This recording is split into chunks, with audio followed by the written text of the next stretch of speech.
हमारे देश में 3 प्रमुख ऋतुएं और 3 उप ऋतुएं बहुत प्रभावशाली रहती हैं। हमारे 3 ऋतुएं हैं ग्रीष्म, बरसात और शीत। ग्रीष्म ऋतु में हमारे शरीर में उष्णता की वृद्धि हो जाती है और हमारे शरीर के अंदर ताप में वृद्धि होती है। हमारे शरीर में ही नहीं, हमारे आसपास का पूरा वातावरण भी इनसे सीधे सीधे प्रभावित होता है। इसलिए ग्रीष्म ऋतु में जो जो पानी के स्टोर्स होते हैं, पानी के भंडार होते हैं, वो सूखने लगते हैं। इसलिए तालाब, नदी, पोखर सब सूख जाते हैं। यहाँ तक कि जो वनस्पति जगत में भी पानी का अभाव होने लगता है। इसलिए घास या पेड़ पौधे की पत्तियाँ तक सूख जाती हैं और वही प्रभाव हमारे ऊपर पड़ता है, वही प्रभाव अन्य प्राणियों को भी झेलना पड़ता है। ग्रीष्म ऋतु में हमारे अंदर तरल का अभाव होने लगता है। इसलिए यदा कदा हमें जो सन स्ट्रोक होता है या लू लगने का खतरा बन जाता है। लेकिन इस ऋतु में हमारा पित्त प्रकोप बढ़ जाता है, पित्त की जो सक्रियता हमारे शरीर में बढ़ जाती है।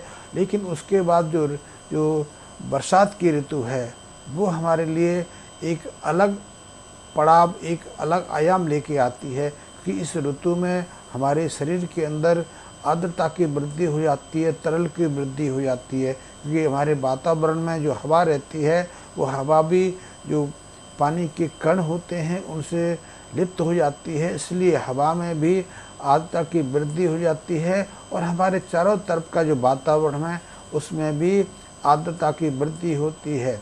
इसलिए न केवल इस ऋतु में पेड़ पौधे, घास पात सब हरियाली से भर जाते हैं, बल्कि हर जगह नमी का माहौल रहता है। और हमारे शरीर के अंदर जब आर्द्रता बढ़ती है तो कई तरह की बीमारियां प्रकट होने की संभावना बढ़ जाती है।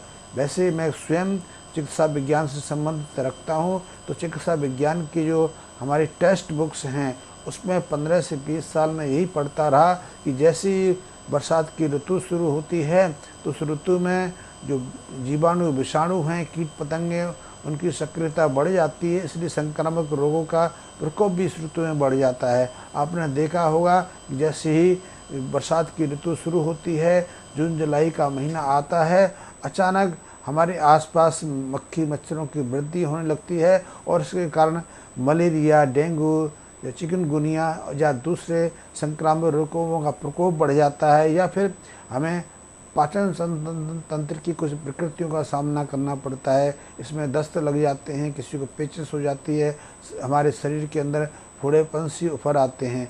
तो हमें जो आधुनिक चिकित्सा विज्ञान है उसमें पढ़ाया जाता है कि इस ऋतु के अंदर आर्द्रता की वृद्धि होने से जीवाणु, विषाणु और कीट पतंगों की संख्या बढ़ जाती है।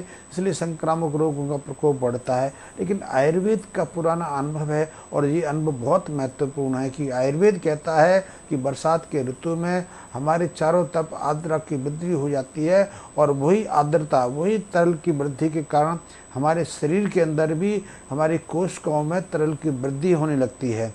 इससे यदि हमारे खाने पीने में कुछ विकृति आ जाए, क्योंकि इस ऋतु में मंदाग्नि भी रहती है हमारे शरीर के अंदर, हमारे पाचन तंत्र के अंदर पाचन क्रियाएं थोड़ी निष्क्रिय पड़ जाती हैं। और ऐसे में यदि कुछ ऐसा ग्रस्त भोजन कर लें जो सहज पचनीय ना हो, या हमारे जीवन शैली में कुछ अनियमितता हो जाए, कोई लापरवाही हो जाए, तो उसके कारण हमारे शरीर के अंदर एक विकृति की स्थिति पैदा हो जाती है। उसके कारण हमें कई तरह के रोगों का सामना करना पड़ता है। मलेरिया के अंदर भी यही, मलेरिया में आजकल तो मलेरिया को सीधा सीधा प्लाज्मोडियम विवक्स से साथ जोड़ा जाता है जो मच्छर द्वारा फैलता है। लेकिन इसके पीछे की धारणा देखी जाए तो वो धारणा ज़्यादा यथार्थ लगती है, क्योंकि मलेरिया के अंदर जब बुखार की टैबलेट हम लेते हैं उससे रोगी के शरीर में काफ़ी मात्रा में पसीना निकलता है और पसीने के बाद उसे बुखार से थोड़े समय के लिए संतुष्टि तो अवश्य मिल जाती है, लेकिन उस विकार से, उस बीमारी से पूरी तरह मुक्ति नहीं मिलती। लेकिन जो पुरानी पद्धति थी जिसमें हम मलेरिया के दौरान या ऐसे बुखारों के दौरान रोगी को कुछ समय हम उपवास कराते थे और उसे तुलसी का, काली मिर्च का या अदरक का या ऐसी कुछ चीज़ों का जो काढ़ा बना के देते थे, उससे जो पसीना आता था उससे निश्चित रूप से मलेरिया से मुक्ति हो जाती थी। तो इसमें हमें कुनीन या ऐसी मलेरिया नाशक दवाओं की जगह ऐसी उपचार पद्धति से यथाशीघ्र लाभ मिलता है। मैं बात कर रहा हूँ कि इस ऋतु के अंदर कई और अन्य विकृतियाँ भी बहुत तेज़ी से फैलती हैं। इस ऋतु में जिन लोगों को हार्ट की थोड़ी बहुत कमजोरी होती है, परेशानी होती है, अनायास उनकी जो हृदय संबंधी रोग जो जीर्ण और गंभीर बन जाते हैं। इसी तरह किडनी संबंधी व्याधियों की शुरुआत इसी ऋतु में होती है। जिन लोगों के खून में ग्लूकोज की मात्रा सामान्य से अधिक रहती है, अनायास उनके शरीर के अंदर, उनके खून के अंदर ग्लूकोज की मात्रा बढ़ जाती है। तो डायबिटीज़ का डायग्नोसिस, डायबिटीज़ का प्रथम निदान भी इसके आसपास ही होता है। इसी ऋतु के आसपास जो फोड़े फिंसी होते हैं वो इसीलिए होते हैं क्योंकि हमारे खून के अंदर ग्लूकोज की मात्रा अनायास बढ़ जाती है।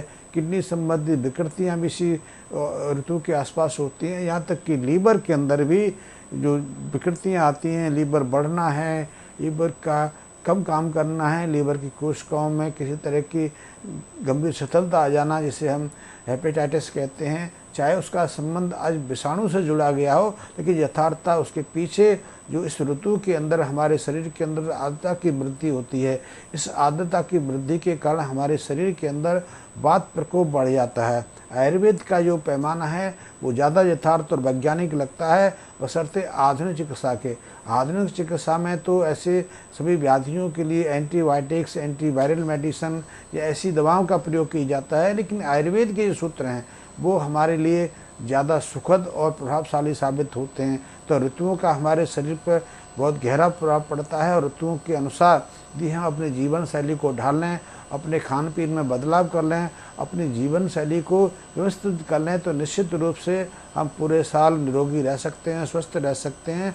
और जो गंभीर रोग विकसित होने वाले हैं, प्रकट होने वाले हैं, जिनका सामना हमें आगे चल के करना पड़ सकता है, उनसे निश्चित रूप से हम स्वयं को बचा सकते हैं। तो हमारे लिए जो ऋतुओं को जानना और उनके अनुसार व्यवहार करना बहुत आवश्यक है। धन्यवाद।